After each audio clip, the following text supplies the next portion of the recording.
everyone. Welcome back. I'm excited to introduce our guest today. It is my pleasure and honor to introduce and have on the show Joseph Gutheinz. Gutheinz. Did I get that right, Joseph? Sure. It's like a good boy, Heinz ketchup, as my mother used to say. Good Heinz.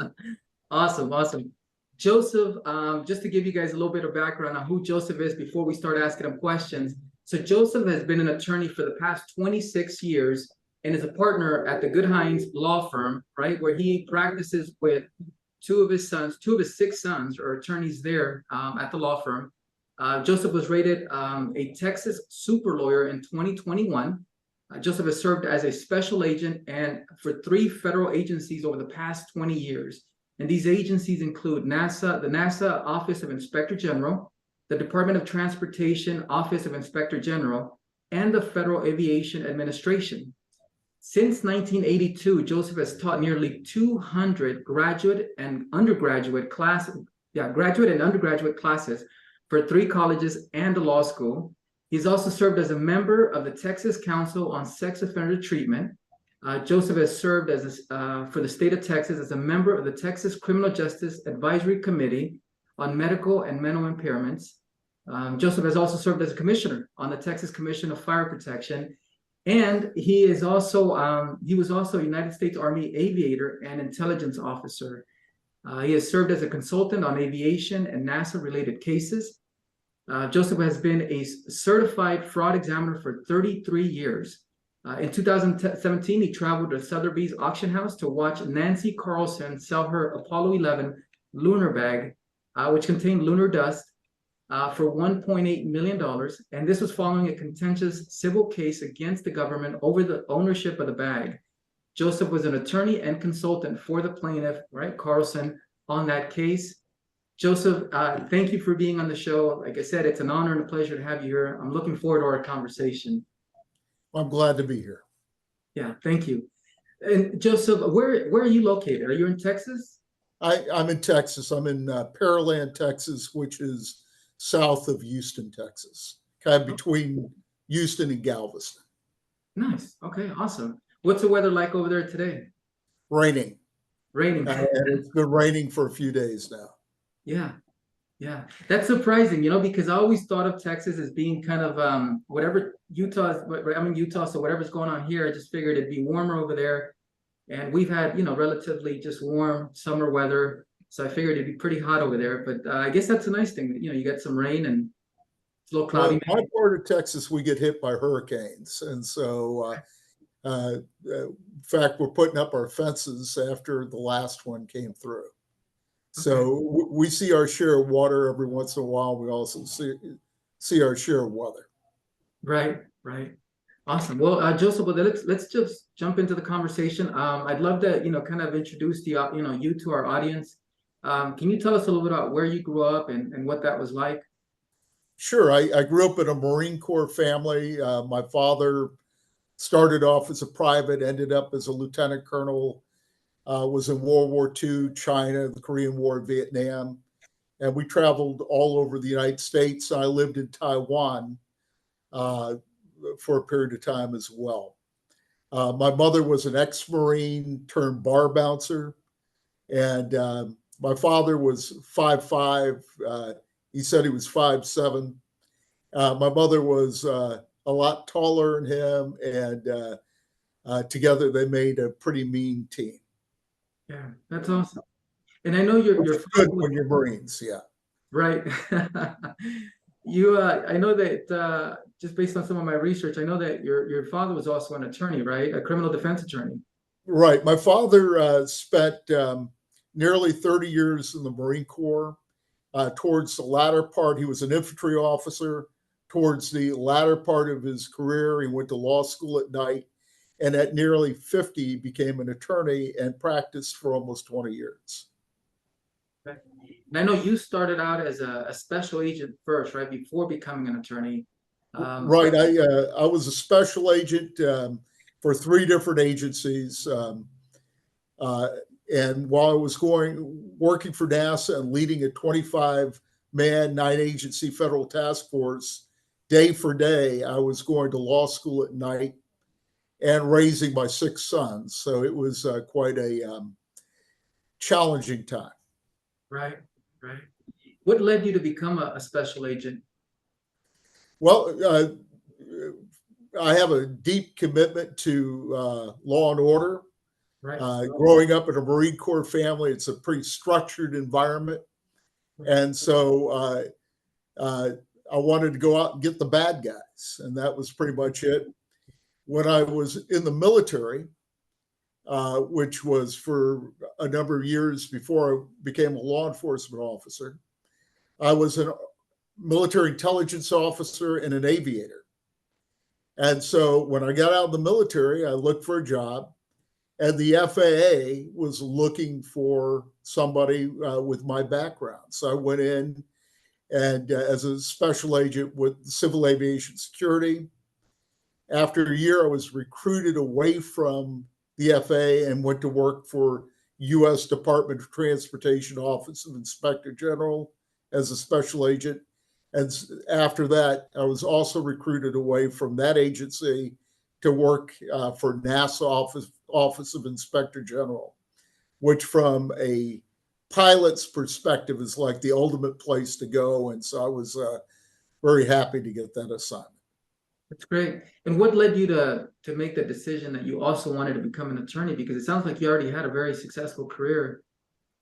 Well, remember, my parents were Marines, and my father and I went into the Army. So I followed my father's footsteps.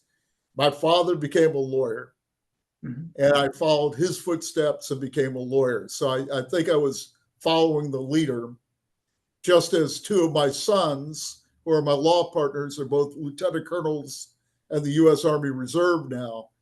And they followed my lead into the military and then into law. That's awesome. And we're going to get into some of your accomplishments and some of the cool things that you've done, right? I mentioned some of them, but there's so much more. That introduction could have easily been twice as long. But before we jump into that, I'm curious if had we known you, right? Had we met you, our audience met you, right? Somebody who's listening met you in high school. Who were you in high school? Can you tell us a little bit about that, right? These are formative years. I'd love to, to get an idea of who you were at that time. And I'm going to do this. And one of the problems. So Joseph, you've accomplished quite a bit in your life, and that introduction that I gave could have easily been twice as long. But what I'd like to do is, before we jump into all of that, I'd love to just because I think it's a very interesting question to get into the mind of who we're having the conversation with, right? And for our audience to understand you a little bit better. If one of our audience members, somebody listening had met you, right? Had met you when you were in high school. Who were you then? Can you tell us? I mean, I'd love to know who that, young 17-year-old, 16-year-old Joseph was and what he was like, just to get an idea, because, I obviously, like I said, you've accomplished quite a bit, and I think we'll have some youngsters listening to this, and I think it'll be helpful for them to hear who you were at that age. Sure. When I was in ninth grade, I was on the varsity cross country team and track team.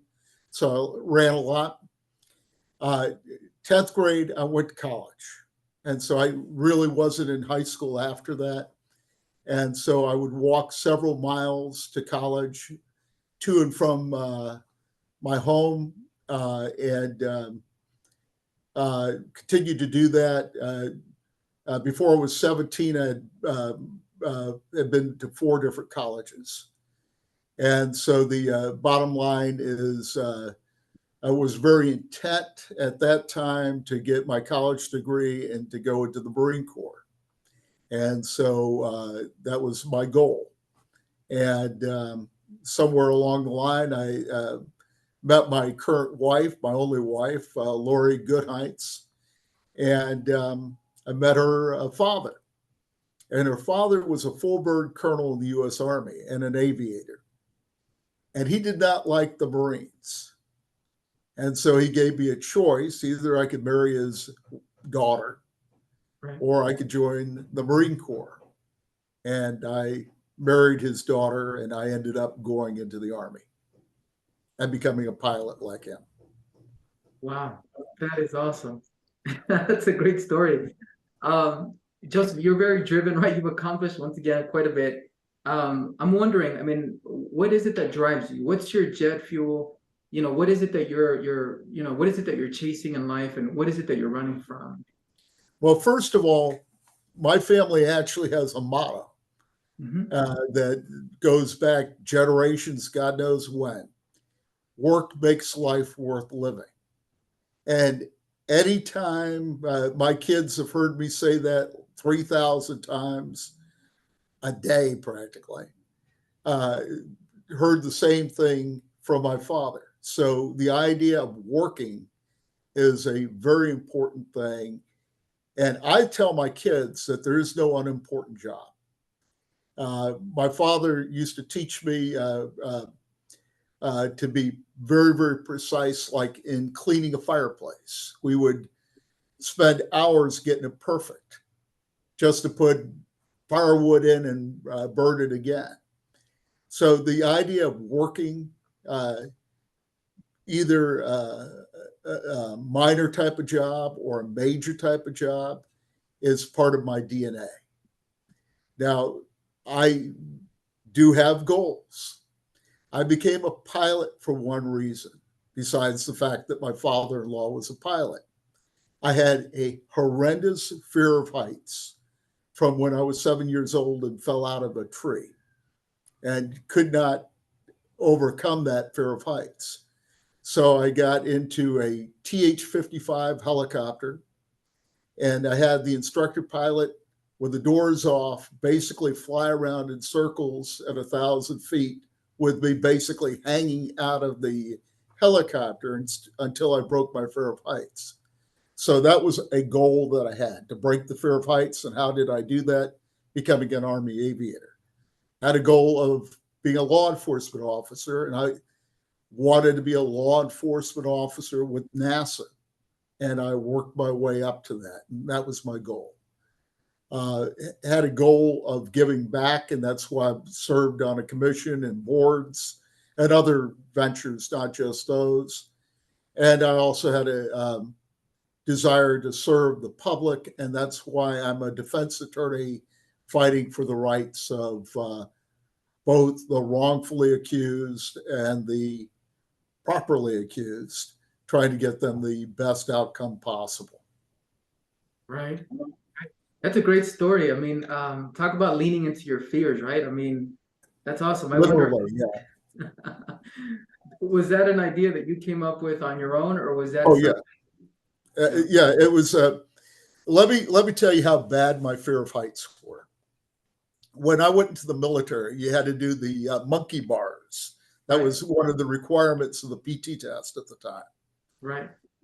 My wife had to basically stand on the ground when I did the monkey bars because even though it was only a foot off the ground, Right. it was something that was like climbing Mount Everest for me. It was unbelievable. Right.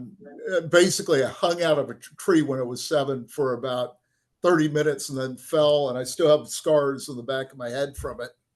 And so I just had this irrational fear of heights. Wow. And the my instructor pilot, who's back also on my Facebook now, years ago, uh, uh, his solution for that was to have me. He said, "You got two choices: you could quit, or you could break your fear of heights." I said, "I want to break my fear of heights." And he, for 1 hour, had me going around in circles, hanging out of the helicopter until I was looking for uh, uh, places on the ground worth seeing after I landed. It was, and I had no fear of heights after that. Wow. Totally broken. That is so cool. I love that. You also said something that I think is powerful. You said that your dad, and then you also, right, consequent, thereafter taught your children this saying, right? This axiom, Work makes life worth living. The Gutheinz family motto, and right? we take that to heart. That is part of our DNA. If I get tired, I'll say work makes life worth living, and it actually gives me some additional adrenaline. And I've when I went to law school, I was working 50 hours, 60 hours a week as a federal agent, going to law school at night, raising a family. Work makes life worth living was part of my code, and I followed it. Yeah. And there's, I could see how, indoctrinating that into your children and then, embedding that into your character as a person and your beliefs and your paradigm, right, of life. I could see how that really, the ripple effects from that are powerful, right? You talked about, more energy to be able to kind of work harder, but it also makes it, and help me out here, maybe I'm off, but it makes it to where it makes you a stronger individual where you're not sitting there feeling sorry for yourself because you have to work 40 or 50 hours a week, because maybe you have to leave late on Friday from the office, right? It gives you this a different perspective that it actually it empowers you. It makes it to where you want to pursue a career in life that's fulfilling, and irrespective of how hard it is to, right, to do that job. If I'm at work on a holiday, if I'm at work on Saturday or Sunday, if I'm at work at midnight, I find joy out of working. I do not find any type of challenge. I find absolute joy. And so the bottom line, that is what I'm all about. Right, right. I love that.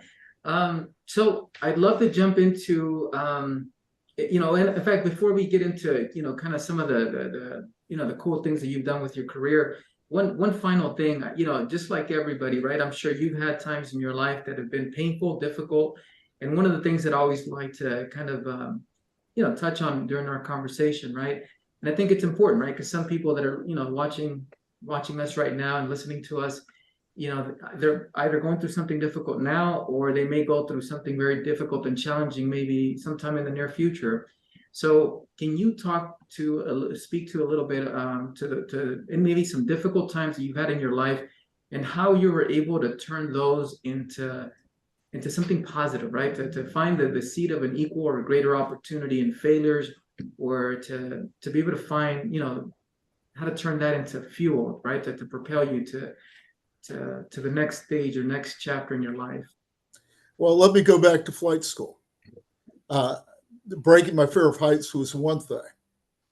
But right after that, I was behind the helicopter my friend was in, and he was my best friend in flight school.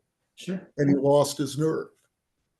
And he spun down to the ground, killed himself, broke every bone in his body, but I didn't see it, but they said that there was no marks on his body. And so I had to make a decision. I was not afraid to fly, but as a father and a husband, I had to make a decision.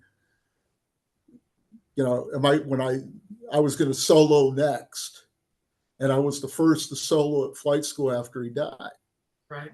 Is this the time to quit, to be there with my wife, my kids, or do I man it up and do it? And so I'm a religious guy, and so I am literally soloing for the first time after my friend died, and I'm holding down the mic, not realizing it. And for the 15 minutes I'm in the helicopter, I'm repeating one prayer after the next until I hit and land at the landing zone. So the bottom line, those were two instances in my life that took a little bit of courage. One, to break that fear of heights, and two, to fly right after I saw my friend die. And by the way, we're talking about a span of time of about 4 or 5 days. Right. So it wasn't a long period of time from the time that I broke my fear of heights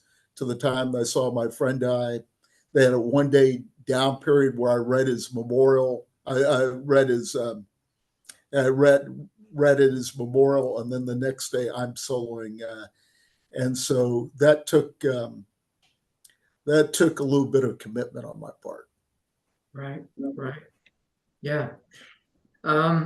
one of the things we were talking about before we got into to the podcast, right? Just preliminarily, we were talking about some of these cases that you've worked on, right, in your career.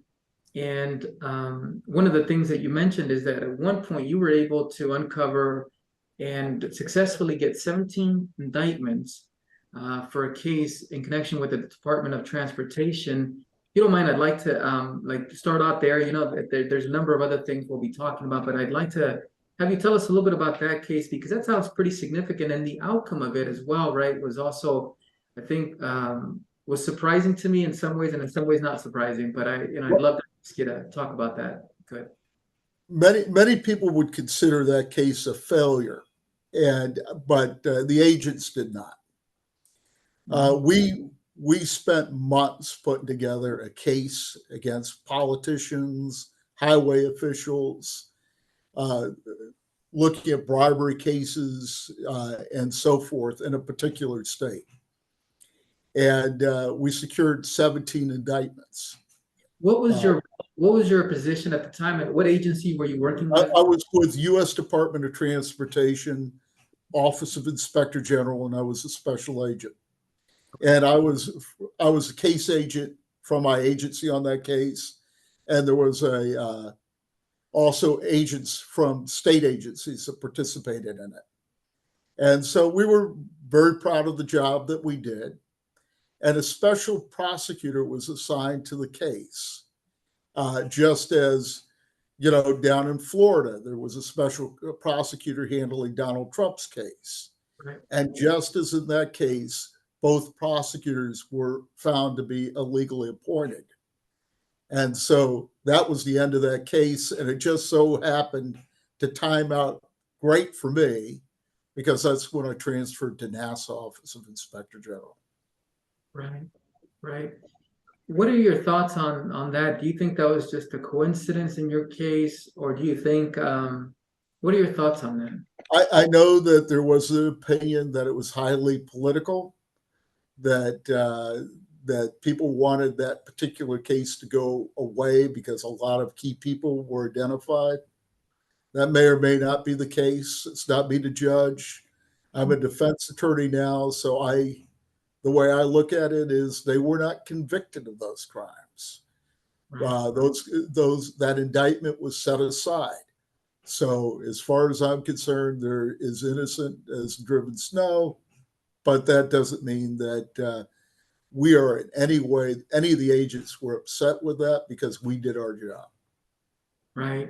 Now, as far as the individuals that were indicted, are you able to speak to what types of positions were involved in that? I mean, you know, like were they, I don't know, city council, what positions, are you able to speak to that? Just generally, they were politicians and highway officials and businesses. And so those were the three basic categories, right? And again, from my point of view, in case their attorneys are listening in on this thing, they're innocent. You're presumed innocent until proven guilty, and we did not take that extra step because the court shut us down. And so I will say that they're innocent to the end of time, even though we pretty much established probable cause for each and every one of those cases, and we were very comfortable with the investigation that we did. Right. And you mentioned probable cause, and just for some of our listeners, probable cause is a pretty low standard, relatively speaking, right? But it sounds like based on some of the things you've said now and that I've read, right, and some it sounds like you guys had pretty solid evidence, right? It wasn't we had really good evidence.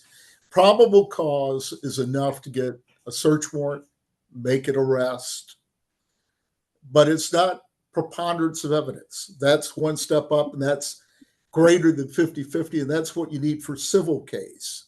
Right. And it's not clear and convincing evidence, and that's what you need to take kids away from a parent forever. And it's not proof beyond a reasonable doubt, and that's what you need to convict somebody. So a defendant in that particular case would say, you didn't prove up your case because we never had our day in court, and they would be absolutely right. Now, do you know why they didn't just simply assign another prosecutor? I mean, if the underlying facts and evidence were solid, why would they not just simply appoint another prosecutor to pursue the case? I don't believe they wanted to pursue the case. I believe that in that particular case, it was people wanted to see that case go away. It made a lot of people look bad, and some of those people had important jobs. Right, right. That's interesting. You know, one of the things that I talk about on my channel is a little bit about this two-tiered system that exists, right? And it has nothing to do with race or religion. It has to do with whether you're very powerful and influential versus the ordinary person. Do you think if these were ordinary individuals that you had indicted, right, all of them had, right, no political connections, no, influence through some other, high level connection, do you think this case would have been prosecuted I after? do. I do. That's my opinion. I do believe that. Okay. And That's I think other agents on the case believe the same thing. right, I think we're lockstep in that belief. right, right. That's interesting. Um, okay. What types of, I know you've investigated a lot of different types of fraud cases. I'd love to ask you just generally, what types of fraud cases do you enjoy working on, right? Just generally, and then we'll get into some of the examples. Well, I like the interesting ones, but when we talk about OmniPlan, I enjoyed that. It was a money laundering case. It was very involved. I like very involved, very complex cases where you can go in and kind of piecemeal it together uh, and put it together and like a jigsaw puzzle. And at the end of the day, you know exactly what happened. And then Right, I like to sit across, or I like to sit across from a bad guy, lay out the evidence in front of them, kind of kick back and see if he'll deny it or not. And when they give me a confession, I really enjoyed that. yeah, that's interesting that you enjoy that, and that's more of a prosecutor's mindset. And now are you primarily a defense attorney now, criminal defense attorney? Primarily a defense attorney. Yes, I've done a few other things, but I'm primarily a defense attorney. Yeah. Did you enjoy being more on the prosecution type mindset, or do you prefer being more of a criminal defense attorney? Well, I'll tell you, there was a series of cases I had once when I was with DOTOIG. And it just happened one after the next, having civil attorneys come in to represent people charged with crimes or that we were going to charge with crimes. And I would have the civil attorneys help them write out their confessions and then spell check the confessions for them. And I always thought, I took the confessions, but I always thought they didn't serve their clients well. Right. And I figured that I could do a better job. And so, for that reason, I like to fight for the clients I have because I think that everybody's entitled to the day in court.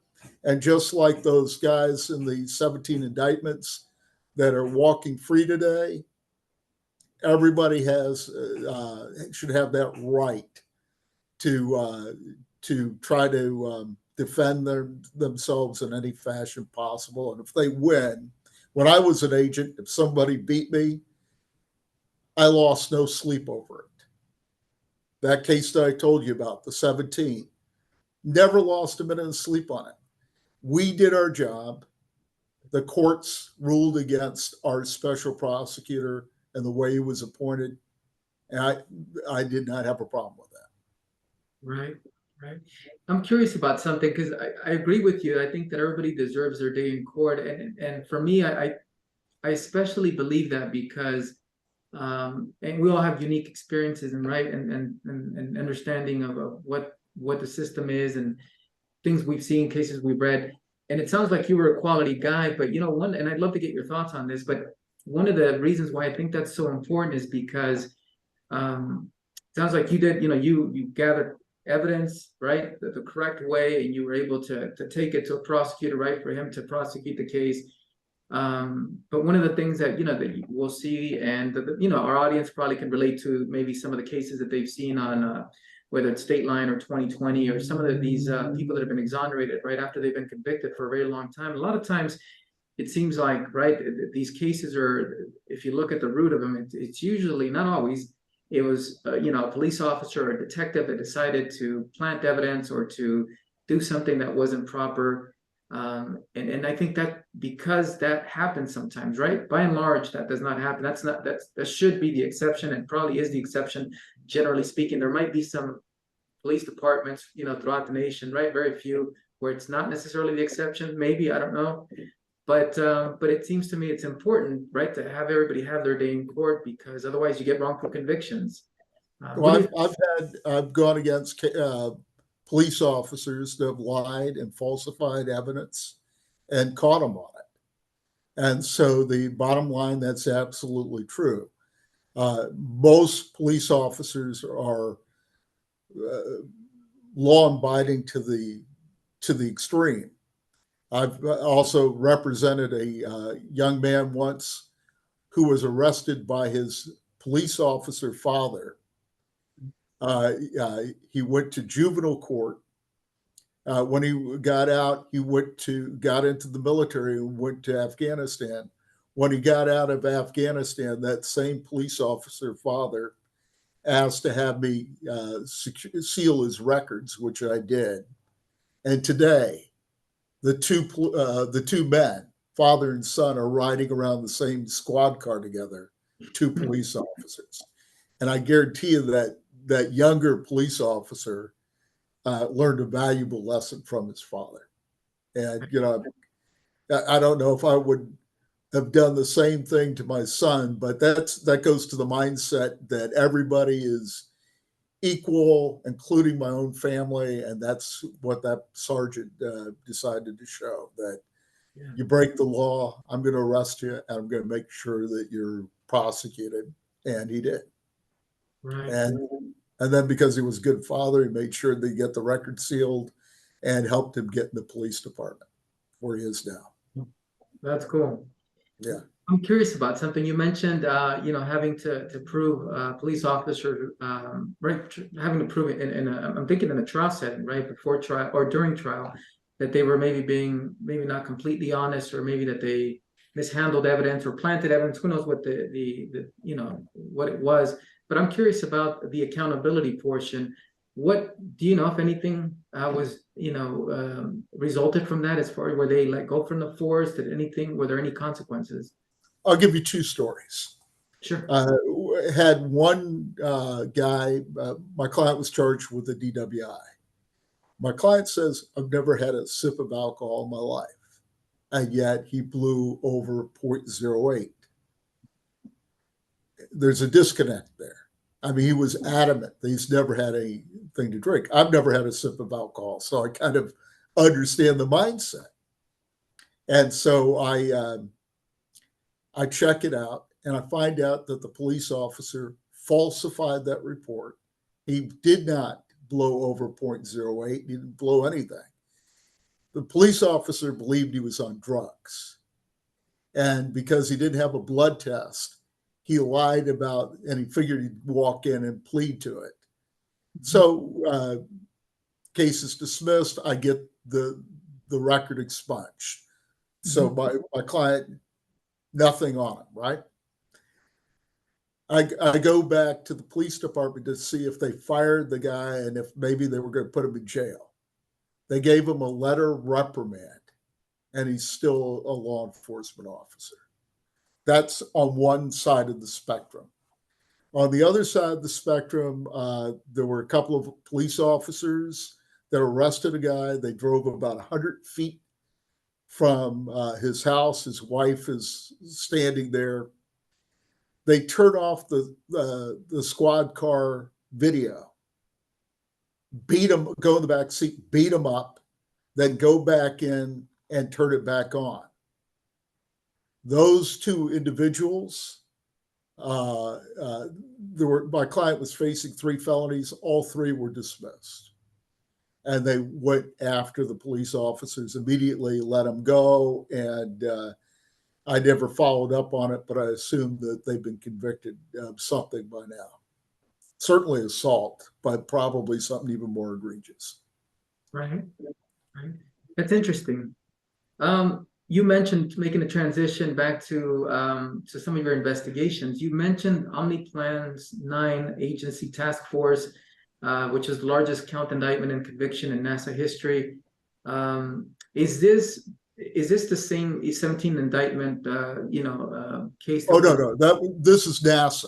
The 17 was with you got U.S. Department of Transportation, OIG. No, OmniPlan was a complete success okay. from a prosecutor's point of view and from a investigator point of view. Yeah, could you tell us a little bit about that? Sure. I was transferred from Kennedy Space Center to go to law school. And so I come into Johnson Space Center, and I'm a senior special agent. And senior special agents are expected to make their own cases. Right. So I go into my new office, have a desk, have an inbox, and have one piece of paper. And it's an OIG hotline complaint that accuses the president of OmniPlan of somehow mischarging on their credit card. I thought this is, bunk, but it was a good opportunity to take that piece of paper and to go to the Defense Contract Audit Agency, where I've worked with them in the past, and they support investigations for NASA, and introduce myself and ask about the case. So I say, hey, look, my name is Joe Gutheinz. I'm the new senior special agent at Johnson Space Center. I want to have a good, strong relationship with DCA. And oh, by the way, I've got this case OIG complaint on a company called OmniPlan. Soon as I say OmniPlan, 3 auditors jump out of their seat, rattled. They're totally into it. And I'm looking at them going like, what's going on here? Right. And apparently OmniPlan's owner had, Ralph Matteo, had been stiff-arming those guys for years and not allowing them to do their job. They believed there was something suspicious about the ownership of at least one, if not all, the buildings, their equipment, but they couldn't prove it because they weren't given the documents, and Matteo would tell them, there's nothing to see here, get lost. And so the first thing I did was I opened up the code book and I showed him Title 18, 15, 16. I said, you do know that there's a new law in the books that says that if somebody is obstructing your audit, that's a crime. And they didn't know that. Mm-hmm. And then I said, well, let me run with what you have here. And so I ran over to the Small Business Administration. I said, give me whatever you have on OmniPlan. Now, OmniPlan claimed that all of its buildings, equipment, vehicles were owned either by Space Industries Leasing, Space Industries Properties, or Mercury Trust. Cool. But then I get into the books on the Small Business Administration.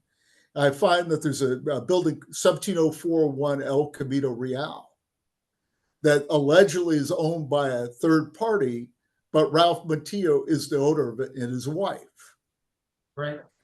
And so I'm sitting back going like, and they're charging off the cost of ownership or leasing to the NASA contract through Rockwell. And so I'm kicking back going like, okay, I've just proved up this case. How deep does it go? And for the next 4 years, I assemble a task force. And for the next 4 years, we investigate OmniPlan, and we put together case after case. We could have had over 10,000 cases in one way of calculating the cases. We ended up indicting OmniPlan's owner, Ralph Matteo, on 270 felonies, and later convicting him on 179 felonies plus a forfeiture count. We also indicted 5 of his companies and put 7 companies out of business.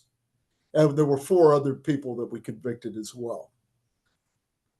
That was OmniPlan. So we're working on OmniPlan, and what you have to know, when an investigation of this size, we collected hundreds of thousands of pieces of documentary evidence. I had 8 auditors working nonstop around the clock to build the case, the paper cases. And there were search warrants that were executed, informants, everything else. Wiretap, you name it, we had it.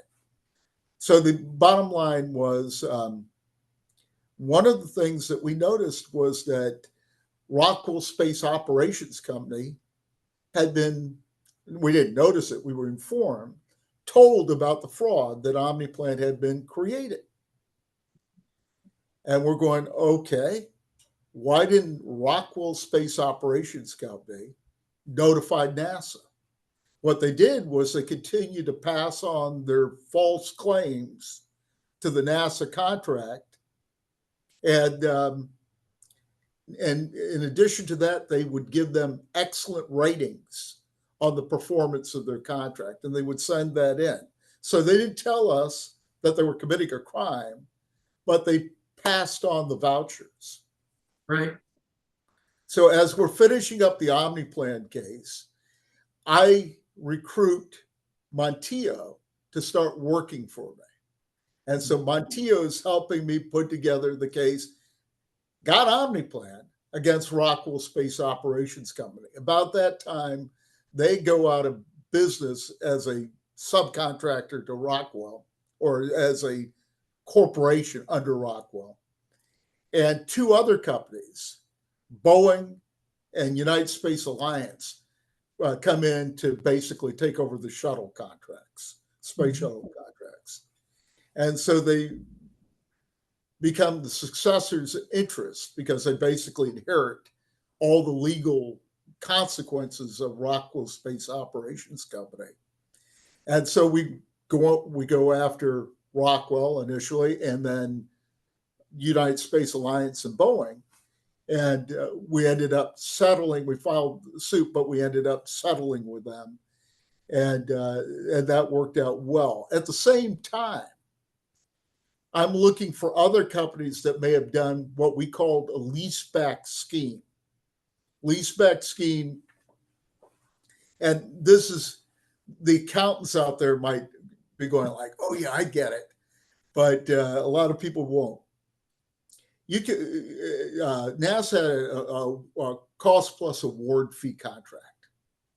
So what that meant was they could charge either the cost of their buildings and their equipment, or they could charge the cost of a lease.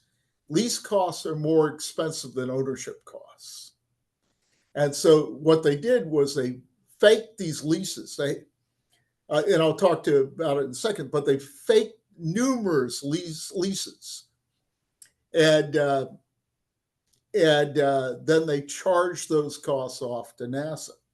When we came in, we executed 4 search warrants. And when I came into Ralph Montillo's office, he had like 4 stacks of paper sitting on his desk. One was pristine. It showed that he was the owner of the equipment. The next one had holes in them. The next one had taped in names put in it.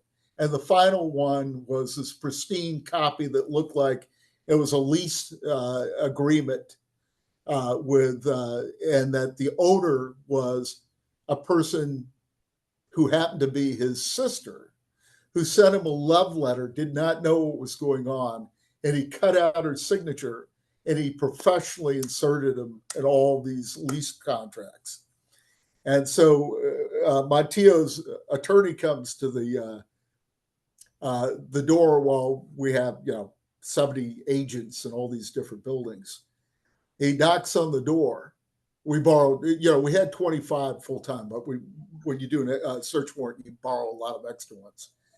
He comes to the door and he knocks on the door. And he says, "Hey, Joe, I need to just go into Ralph's office. There's something on his desk I need to collect."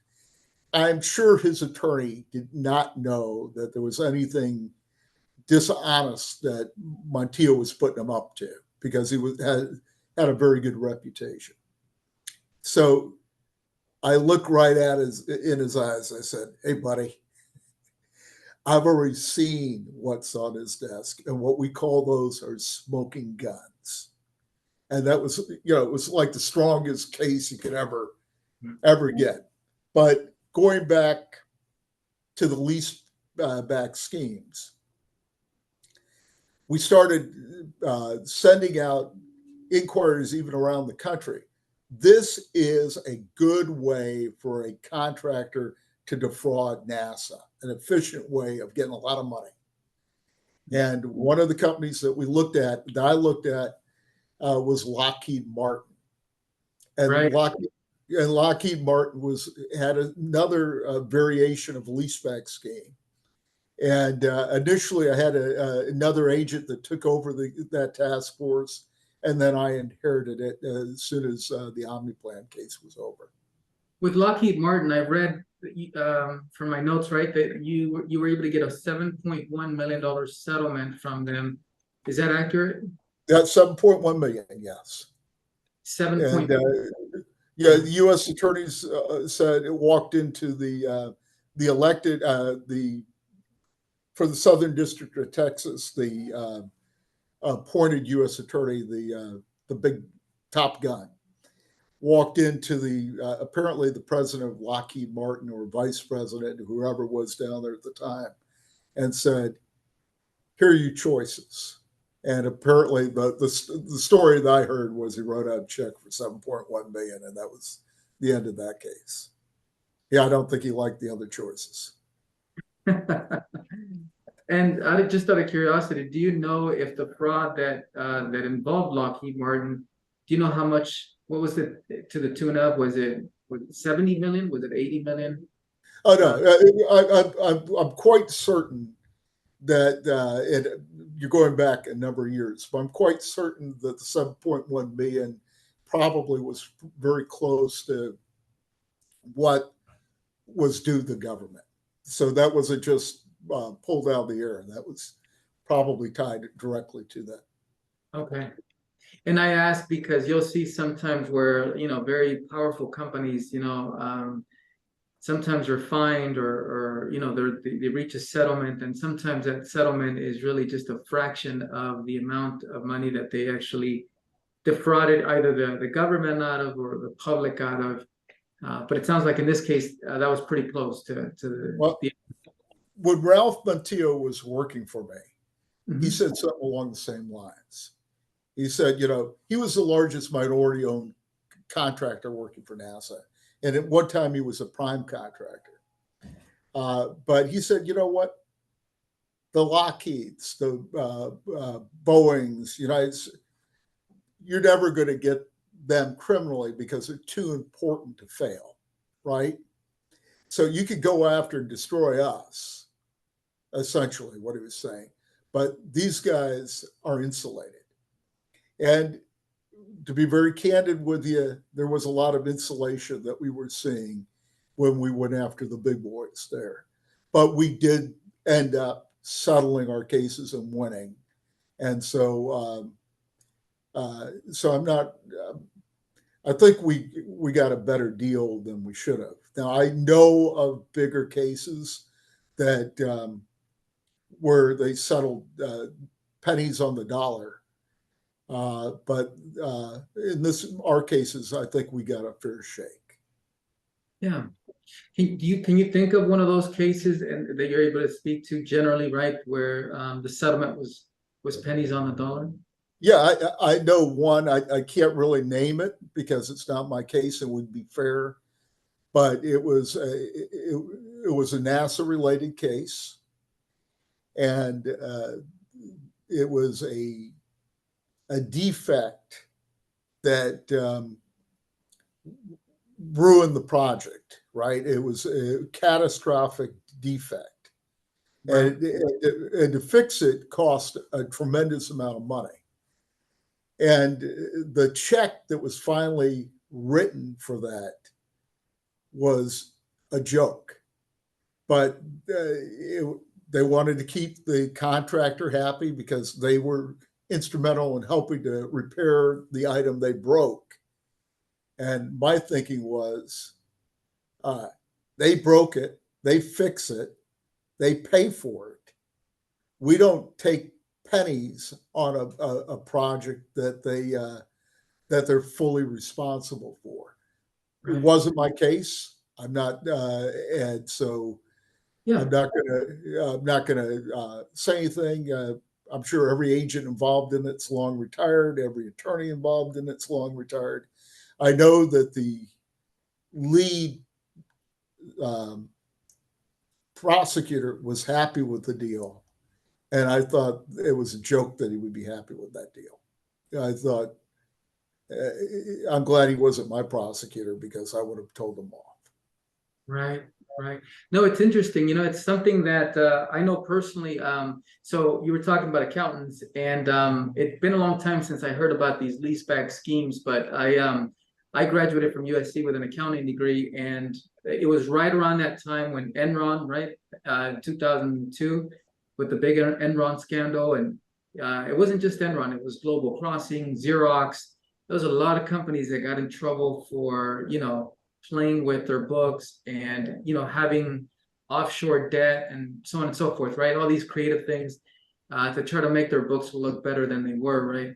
And it was around that time that I discovered, right, that kind of what you're alluding to now, right, that there is some protection for some of these larger entities, and it touches on some of the stuff we talked about earlier, right, where there's some people are not necessarily always held accountable, right? Going back to your example with the 17 indictments, and it's unfortunate, but it's one of those things. It's the reality of right of our society, and it doesn't have to necessarily be criminal. It could be civil, and even just as an example, right? And I'd love to get your thoughts on this, some further thoughts on this. But like even down, I'm in commercial real estate, and I talked to a lot of people that suffered right through the 2008, recession that we had, right? The Great Recession, where a lot of people lost their homes, right? A lot of people lost their, whether it was their little duplex that they had or fourplexes, even, maybe even larger apartment buildings. However, the big boys, right? The ones that had the 200, 300 units, 400 units, 400 doors, right? Those, the banks worked with them. The banks were not quick to want to take their properties and really went out of their way to try to be, to try to find a solution. So I think Grant Cardone, if you know who that is, talks about how he realized then in 2008 how that in the financial world, right, you have to be big, you have to get to the point where you're too big to fail, and he wasn't one of those. So he also suffered in 2008. But thoughts on that? Well, before I get to it, shout out to USC. I don't know if you saw it, but I'm a graduate of USC too. Yeah. How did I miss that? How did you send that to me? It's in my bio probably, but yeah. In fact, I Okay. was in their magazine just last month. So Oh my God. yeah, yeah. So yeah. I would have remembered. Had I seen that, I would have remembered. I must have not read that email, or maybe it wasn't sent to me, but that's awesome. That is awesome.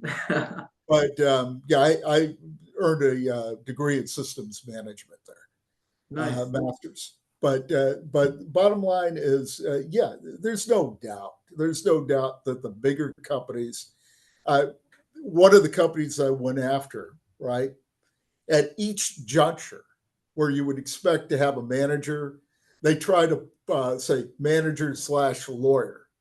And I had to educate them. No, you can't be both, right? You can't be, if you're the manager, right? You can't hide behind the fact that you're a lawyer. Right. You're not both. But big companies can afford to do that. They can throw the money in. They have their own internal auditors. They're set to dispute everything. They don't bring a lawyer in. They bring teams of lawyers in to monkey up the timetable for getting everything done. And by the time everything's working, the poor agencies go, hey, give us pennies on the dollar, we'll be happy. Right. That did not happen in the Omni Plan and subsequent task force investigations. We got really everything that we were looking at getting. And so, and I think we were fair. Right. And we treated all the defendants fairly, and there were no shenanigans. We beat them on those cases because we worked slowly. We put together an ironclad case, and every single person that worked on the case acted in an ethical manner. So we were very happy with that, and that kind of differentiates between other cases where they're just overwhelmed. Of course, we also had 9 agencies involved, and we had Maine Justice, and we had the U.S. Attorney's Office, we had the Civil Division, we had the forfeiture folks, we had the criminal. So we had all the guns on the Omni Plan, and that helped us with subsequent cases too. Right. Right. That's interesting. Yeah. Later on this month, we have another podcast with somebody that it reminds me a lot of some of the stuff that you've gotten involved in, right? But it is different. What she does is she works with an organization that's been around for a long time to try to hold the government accountable, and that's something, right? And she works with whistleblowers, and we're going to be discussing, how a lot of whistleblowers end up getting fired, right, for being whistleblowers, which is odd to me, right? That can happen, right? Because I understand maybe somebody that leaks it to the media getting fired, but somebody who comes forward and right acts in accordance with the statute that the whistleblower statute, you would think that they'd be protected somehow. But anyways, just reminds me a little bit about how difficult it is to hold the elite and the powerful accountable sometimes. Not always, but sometimes. Yeah, I actually have a very good friend of mine that was a successful whistleblower, and but you know how that works. You really can't talk about it now, but because you can't talk about the amount of the check that he received. But it was a sizable check that he got. Right, right. If we could transition to what you do now, right? You're a criminal defense attorney. Some of the content we create, right, is on that subject. I'm curious to know, for your opinion on this question here, what is one of the most common misconceptions that people have, right, from your experience about the criminal justice system? Well, I think one of the, first of all, a lot of people think that everybody that's arrested is guilty, and that's not true. And then another misconception is that one size fits all, right? They did the crime, so they're all equally guilty. But really, there are differing facts. I had a murder case, first-degree murder case, just a few months ago. And everything's on video. And won't say the gender, I'll try not to. But one sibling kills another sibling with a knife, and it's all on video. And the prosecutor is going, first degree murder, first degree murder. Now, in this parent's house, for whatever reason, the father had every inch of the house videotaped going outside. So everything was videotaped. And so what we see is one sibling chasing the other sibling down the stairs. My client worried that she's going to get assaulted because she wasn't the one attacking. She was trying to get away. And at the very last minute, she defended herself and she used deadly force against non-deadly force. And the theory of the prosecution was that was murder, first degree murder. And I said, absolutely not. What we have here, worst case, is manslaughter. And so I ended up getting that person a 10-year deferred on a manslaughter charge. But it's not one size fits all. In that case, that particular case, uh, you know, it proves that out. I'll give you another case that I love. A guy gets arrested in Houston for sexual assault, rape, for burglary, and for kidnapping. And so they arrest him, they put him in the Harris County Jail, they're overcrowded, they send him out to be jailed in Louisiana. And he kind of gives me a map. What it was this a former boyfriend, girlfriend, right? He gives me a map of exactly where they went. Right. So, yeah, so after this lady is allegedly raped, viciously raped, burglarized, the house is burglarized, and she's kidnapped. Right. I follow it along the road and I get to a convenience store. And I go in the convenience store, and what do I see? I see a camera above the cash register. And I subpoena the video. And what's on the video? It's the alleged victim after she's allegedly been raped, after the burglary, in the process of being kidnapped, with her boyfriend in the car, walking in, buying cigarettes, and kicking back and joking with the cashier. Got all the cases dismissed. But that's an example of somebody being falsely accused. Wow. Wow. You Yeah, saved that guy's life. That he yeah, probably would have spent a long time in prison for that. a long time, and that was actually using my background as a law enforcement officer to follow the clues. I'm going like, okay, this person says she was kidnapped. Let's follow the path of that kidnapping. And then to actually see the video with her kicking back, laughing, with the guy sitting in the car in the middle of this kidnapping was just incredible. And the prosecution was not exactly happy with that because it kind of blew their case out of the water. Right. Do you think cases like that, because it sounds like you were he was very fortunate to have you on his case, and you were fortunate in being able to find that video evidence, right? That's not always available. That's not always, right? You don't always get that. Do you think there are cases with those types of charges that actually end up where people end up getting convicted and they're innocent? Oh yeah, yeah. Uh, I'll give you another example. This is closer to home. Not closer to home, but more even more recent. Uh, a family member said he or she was sexually assaulted and gave this real elaborate fact situation,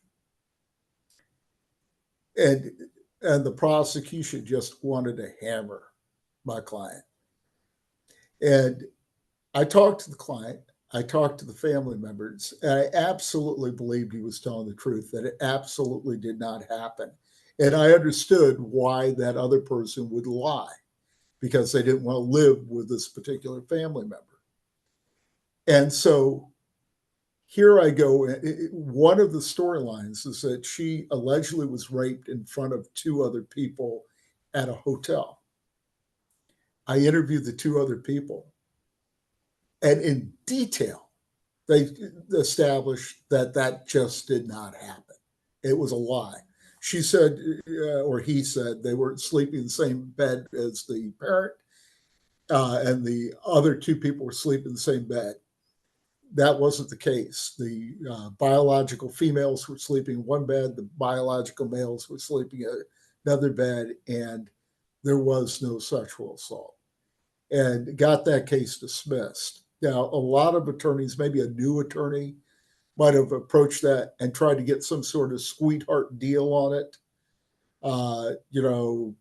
Maybe thinking that the complaining witness time, when it was time for trial, might not testify. But I believed my client, and I fought for the client, and I got the case dismissed. And oh, by the way, I got the case dismissed on the eve of trial. Wow. Yeah, Wow. and so, but there are a lot of cases like that, and there are a lot of innocent clients that, but for a little extra effort, probably would be in jail. And I used to always tell my client when I first started practicing, I would tell my students, uh, forget how many cases it was, but I had a large number of cases where nobody was going to jail, nobody was going to prison. And I was real proud of myself. I'm going like, I'm doing my job. That doesn't mean they're all innocent. They're getting sweetheart deals, but they're not going to prison. And that included arson and everything else. And so I finally get this client. I tell my students that, and then I meet up with my client and tell her, hey, look, I got you probation for forgery. And okay, probation for forgery. The thing you need to know is she had a prior murder conviction. And so that was a good deal. And she looked me right in the eye and she said, Joe, I can't take it. So why can't you take probation? They want to put you in prison. You're going to get probation. I need to go to prison. I said, why in the world do you need to go to prison? Because I can't make it on probation. I'm a heroin addict. And the only way I'm going to have any success is going to prison. So I had to go back to my class the next day and said, okay, done with that record. Here's somebody that's actually going to prison. But I mean, I could go on and on with stories. Sure. I'll give you another story. This was about 15 years ago. This one guy had constantly been brought into court in his jumpsuit, and one attorney after the next tried to get him to take a time-served deal for assault causing bodily injury, family violence. And it's not the best thing. ACBI family violence is a lifelong sentence because you can't have a gun. They'll use it in custody cases and everything else. But he had been in jail for longer than any sentence he could have gotten. Right. And so the judge said, Joe, could you go talk to this guy, maybe talk some sense into him? Right. So apparently I'm the only guy that picked up the guy's offense report.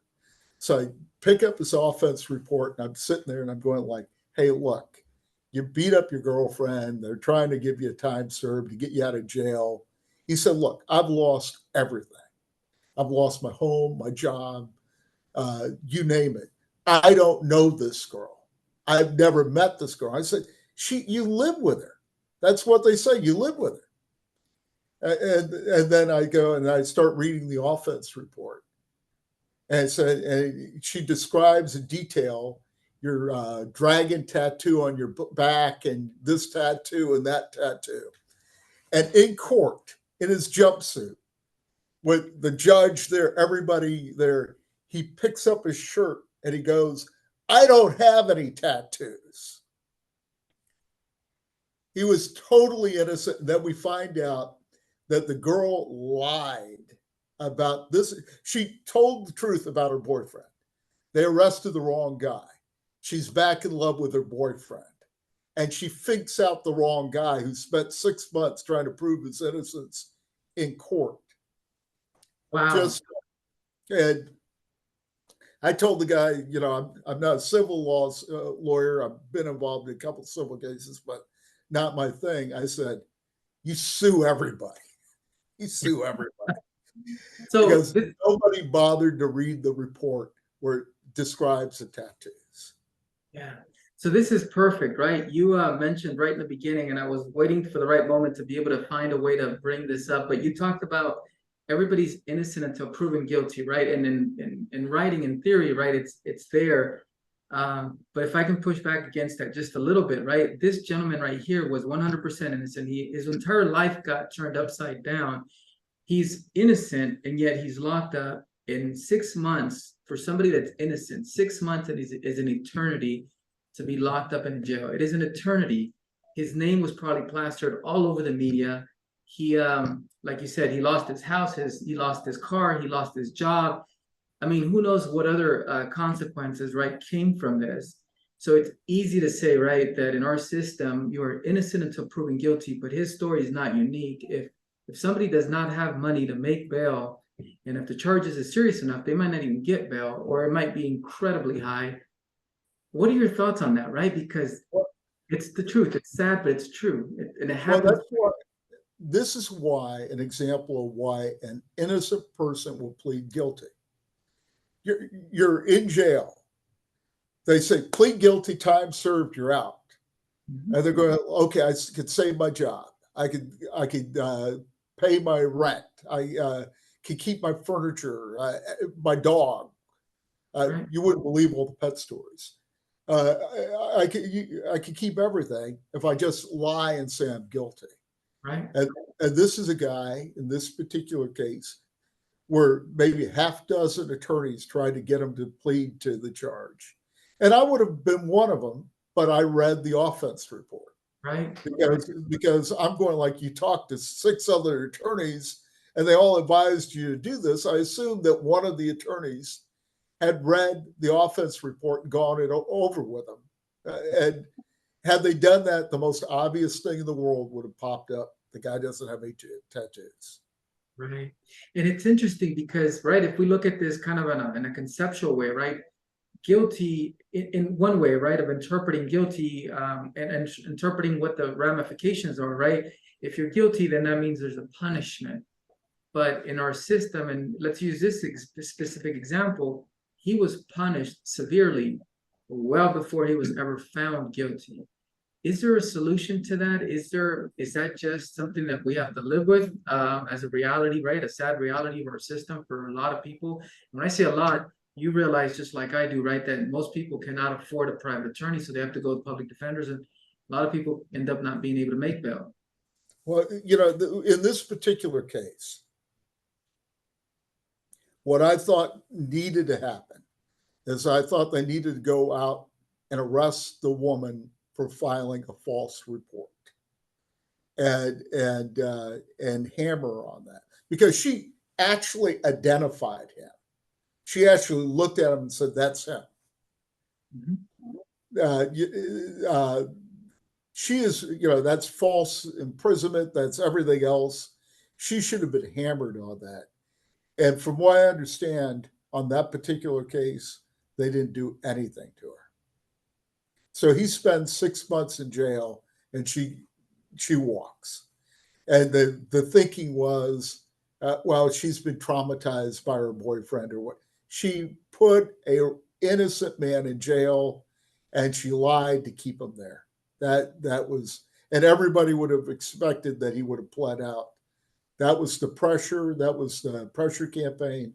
And I'm always impressed where the guys are totally innocent, I think, and they're willing to stay in jail. Mhm.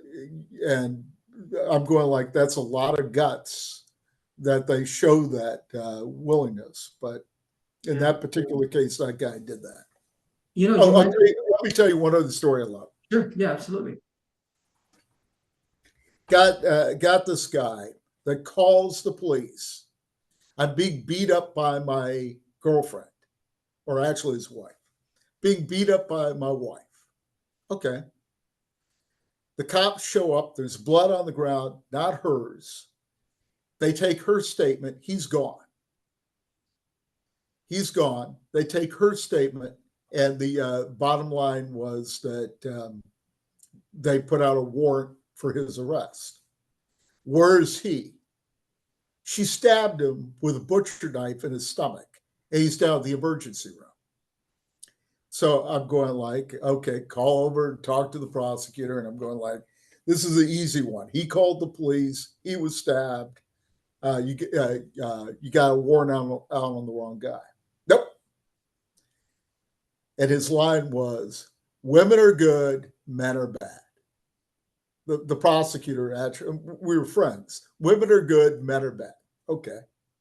Now I do some research into this woman's background. I find that just 2 months previous, she was in a drug treatment program where she had a serious drug problem.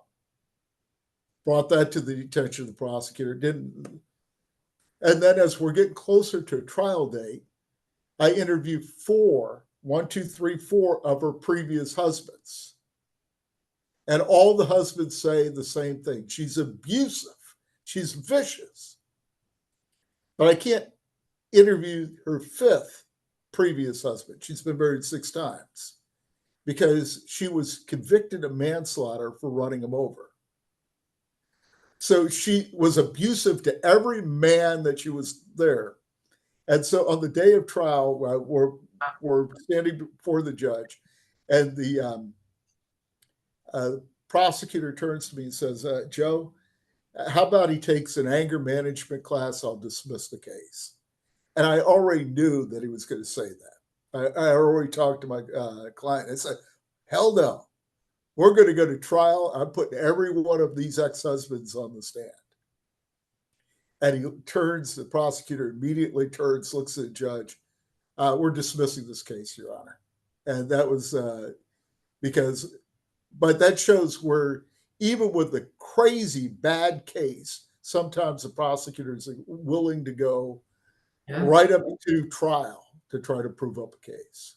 Yeah, I don't know how many times I've had a prosecutor turn to me on the day of trial when they can't, when they dismiss it. They say, I'm going, why did you wait till this long to dismiss it? Then they'll say, hey, did you ever think we were really going to go to trial on this?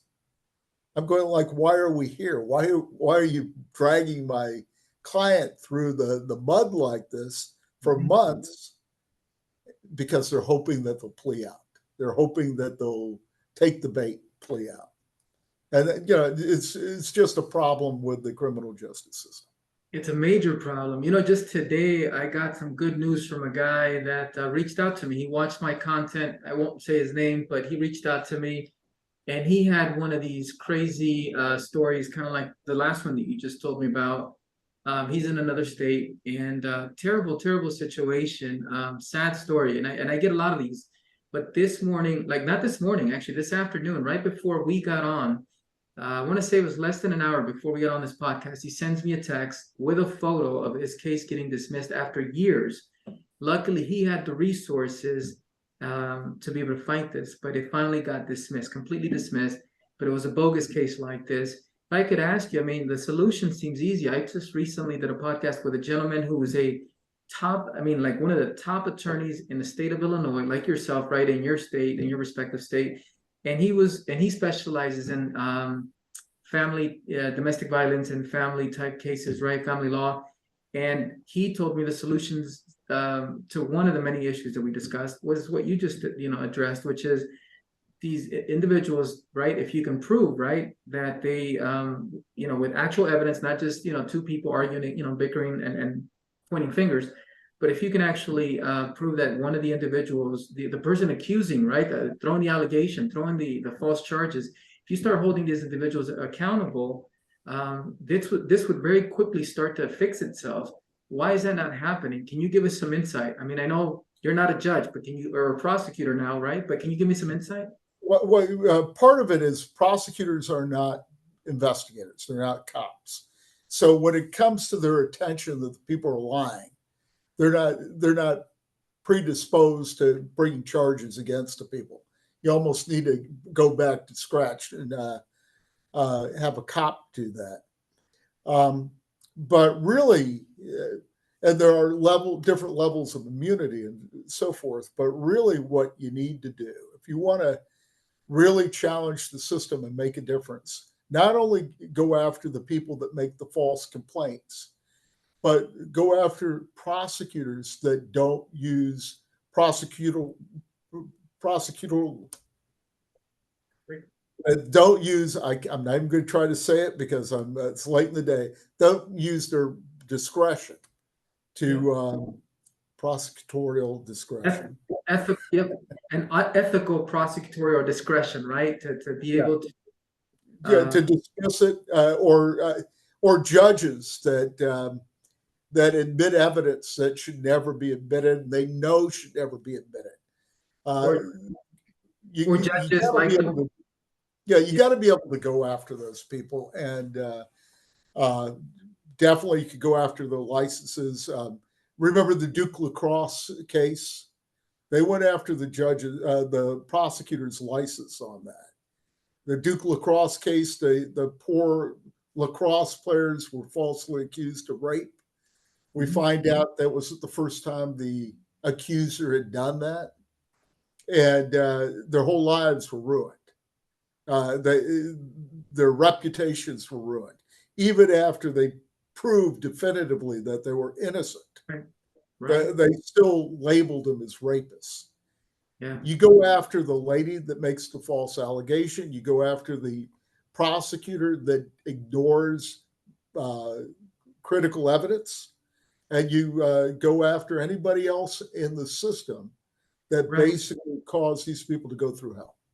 And one of the things, yeah, and one of the things that, one of the comments that I got not too long ago from somebody, I don't know who it was, in some of our content was somebody, I was talking about how judges, and this is a short form, right? So you don't get to explain much, as you just make a statement. And it was talking about how judges are not held accountable. And he put in the comments the exact rules and exact canons for holding judges accountable. And then we created some long form content to address it, right? To address this, because yes, in theory, right, you could hold a prosecutor accountable. In theory, you could hold a judge accountable. In theory, you could hold even a lying witness, right? Or somebody who's throwing false accusations. And you'll know what I mean by it. In theory, right? It's written, right? You can go after them for perjury if it's a witness. If it's a prosecutor, there's a prosecutorial misconduct. If it's a judge, there's judicial misconduct. These theories exist. These rules and canons and whatever exists, but they make it so difficult. The system is set up in such a way that it's so difficult that they don't really have to worry about it, because it's incredibly difficult to be able to hold any of them accountable. And there's all these reasons for why that doesn't happen. Thoughts on that there? Well, it's absolutely correct. You go after their licenses, you go after their ability to practice law, and they'll start paying attention. And that's something that we're missing.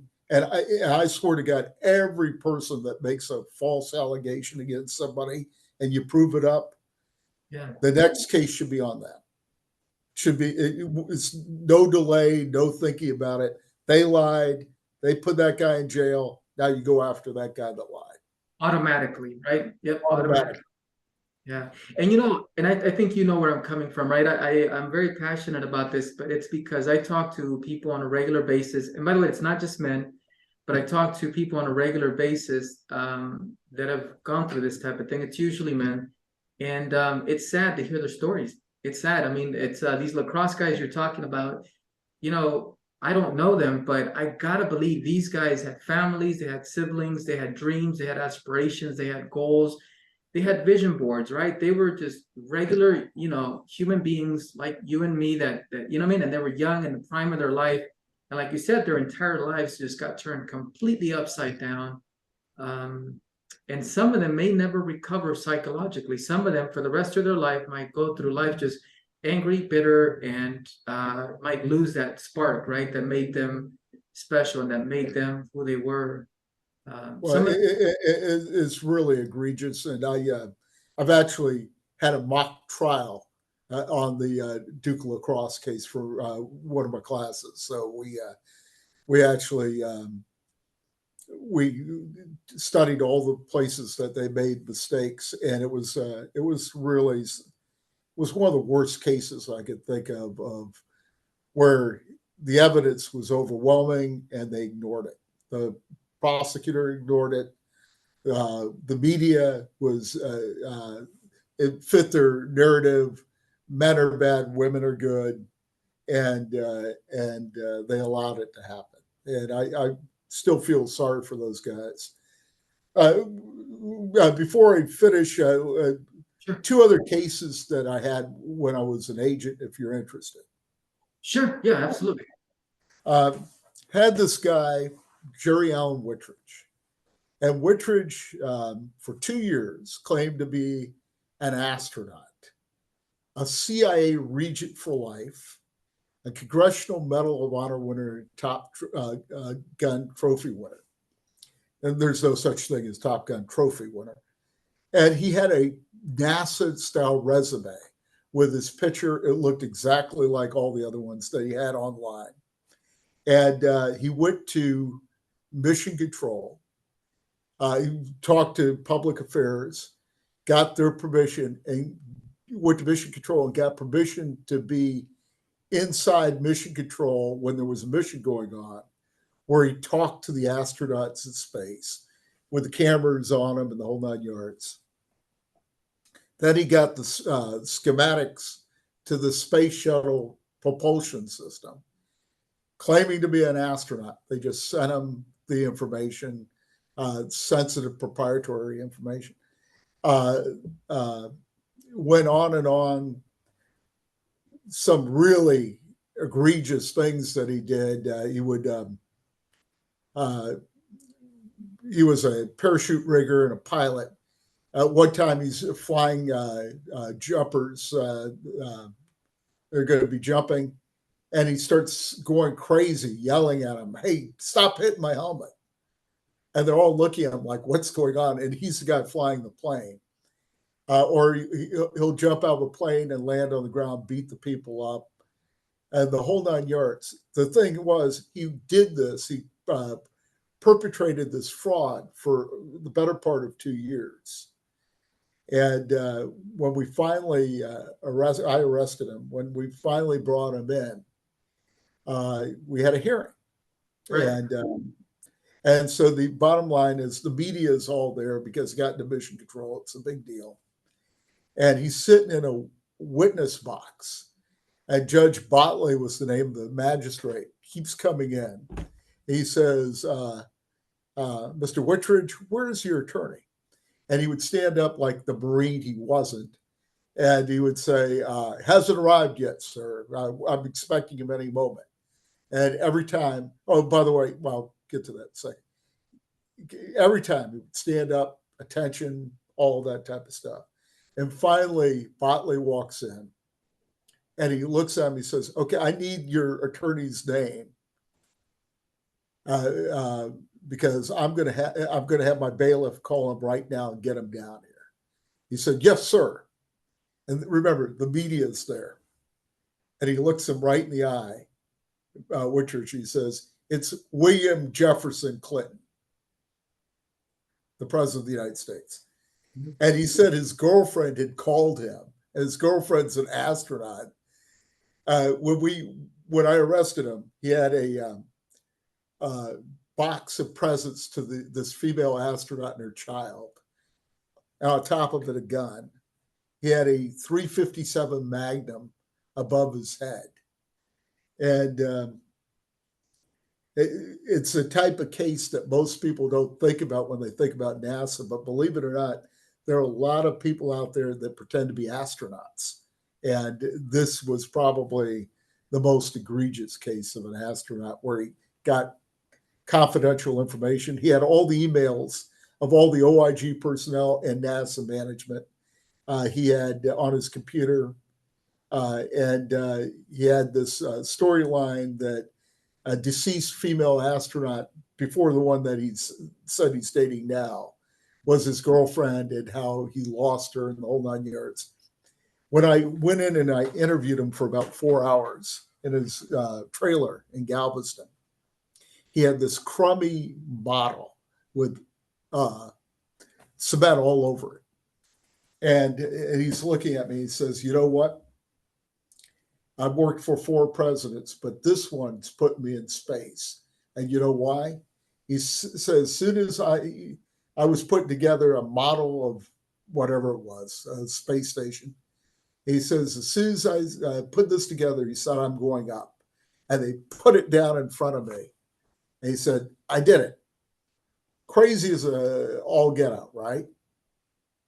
They let him into Mission Control, the most secure place at NASA, and they let him talk from a console to astronauts in space. That's kind of like when you talk about little glitches that NASA has, that's one of them. Right. And then another story that I love is I investigated the Russian Mir space station fire and collision. And, with respect to the fire, which happened in February 1997, The fire, basically, they had a oxygen generator, and it blew a 6 foot flame, hitting the hull, smoke throughout. People couldn't breathe. They had to be treated, the whole 9 yards. And the Russians, when Jerry Lineker, who was the astronaut on board, wrote a report about it and sent it down to the SOUP, which is their mission control in Moscow. Uh, uh, Jerry Lineker detailed this could have been a catastrophic failure, and there was no way of getting off the mirror because the cosmonauts didn't want to do it. And one exit way was blocked, and the other one, it was just a no-go because of the cosmonauts. Right. The Russians held that report for a week until the story blew over. And then the Spectre module, that was in June, I believe it was, 97. That one actually hit the Progress resupply ship actually hit the Spectre module, which was the American module on the mirror, and created a hole on it. Right. The rule was when there was a leak, they had 3 minutes to fix it or they had to abandon the mirror. It took 20 minutes until they could close the hatch. They never fixed it. And the cosmonauts said, we'd rather die than abandon the mirror. But we had our astronaut, Michael Foale, on board. And all this time that this is going on, the PR down on Earth is great training. We love it. NASA was telling DC, Congress, there's nothing to see here. And there really was something to see there. Just a couple of side stories. Sure. Yeah, no, thank you for those. Appreciate that. This is perfect time. I'd like to go ahead and transition, if I may, Joseph, if I may transition to kind of some questions that I always like to ask all of our guests right towards the end of our conversation. I'd like to ask you, what do you do every day that makes you happy? Well, every day I'm preparing or working on a case, and that makes me happy. Every day for all of my life, I've read books. I go to lunch simply to read a book. And I'm like a regular at 2 or 3 restaurants. They know who I am. I give a big tip and they just leave me for the full hour to read my books. I'm not talking about law books. I'm talking about spy novels, stuff like that. Right. So I've done that all my life. But my favorite thing is just spending time with my wife. I got a wife, 6 sons, 13 grandchildren, 1 great grandchild. And I like spending time with all of them and their wives. But the bottom line is that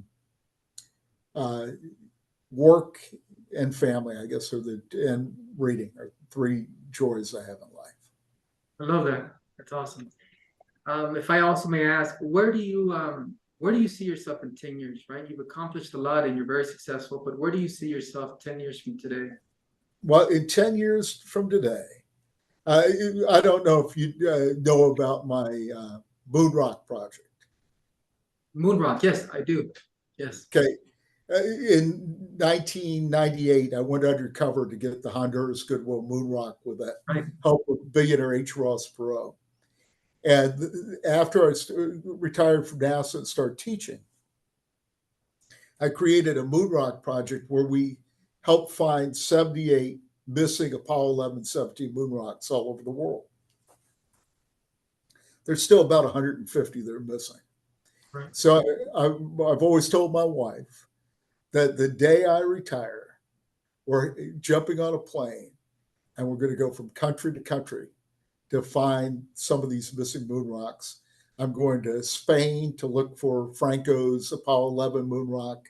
I'm going to Romania to look for Ceausescu's missing Apollo 17 moon rock. I'm going to Malta to look for their missing Apollo 17 moon rock from the museum that was stolen. Then I'm going to fly over to Cyprus and look for their Apollo 11 moon rock that was stolen during riots and fires. And then when I'm done with Europe, I'm going to go to Africa, Asia, and around the world. And said to my wife, just pack light because we'll buy stuff in the countries as we go along. Nice. So Love that. that's what I want to do. That's how I'm going to finish up my days. Finding we got 79, counting the Honduras one that we helped recover. I want to find 79 more on my own. That's awesome. Love that. And if, as a final question, I'd love to ask you, if today was your last day, what 3 things would you want people to know about who you are and what you stood for? Okay. I was a good special agent. I'm a good attorney, and I'm a good family man. Love that. Perfect. Awesome. Well, Joseph, this concludes our conversation. I mean, I'm sure we can continue talking for another couple hours, but we'll have to end it for today, and we can always, jump on another podcast. But if people wanted to get a hold of you, how can they reach out to you? Well, my email address, my webpage is www.gutheinz, Gutheinz.com. And if you want to contact my office by email, it's Gutheinz@Gutheinz.com. We figured if they could spell the name once right, they could do it twice. So Gutheinz@Gutheinz.com. Nice. And we do have right here within the Zoom, your name is spelled there. So hopefully, if they don't catch the spelling, they could just hopefully it's not too small. They can see it there. But we can also include a link right to your website with the video on we upload it to the different platforms. Thank you very much, and it's been a pleasure being on your show. Likewise. Thank you, Joseph. Thank you, sir. Okay, and we are